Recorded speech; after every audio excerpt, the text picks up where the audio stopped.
No stranger to covering politics nationwide. I am thrilled to be joined now with Kristen Welker, the host and moderator of Meet the Press. Kristen, thank you so much for taking some time to speak with us today. Gabriella, thank you so much for having me. It's great to be with you. Welcome to Wisconsin.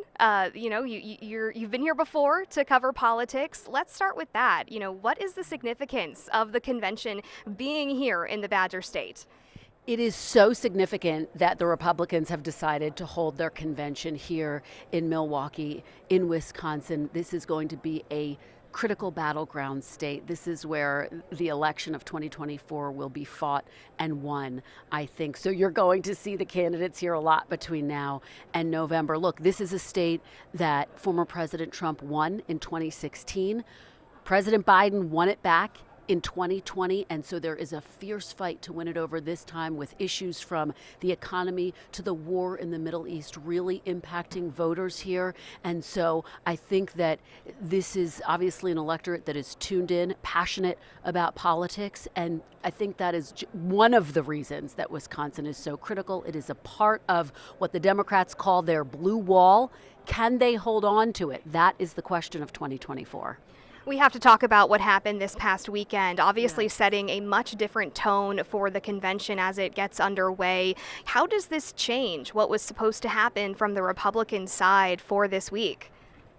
What happened this weekend in Pennsylvania, the assassination attempt against former President Trump, changed not only this Republican convention, but quite frankly, it has changed the country as a whole.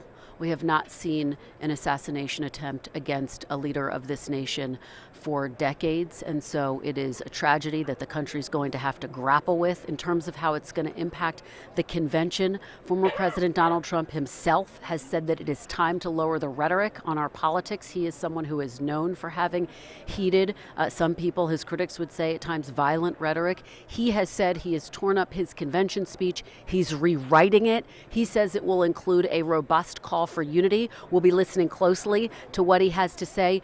But Gabriella, it has infused every minute of this convention. Yes, there is a celebratory feel, but it comes against this very somber backdrop, this realization that something fundamental has shifted. We'll be listening closely to what former President Donald Trump has to say on Thursday, but we're also keeping an eye on what President Biden is doing right now. How does his campaign change after the events of last weekend? President Biden delivered an Oval Office address saying that it is time to lower the temperature on our politics.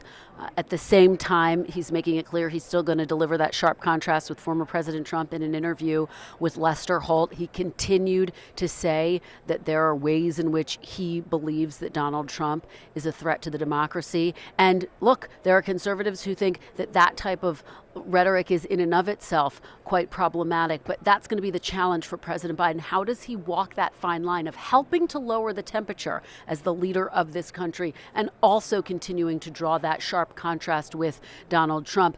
For Biden's part, look, there's a debate right now raging within the Democratic Party about whether or not he should stay at the top of the ticket.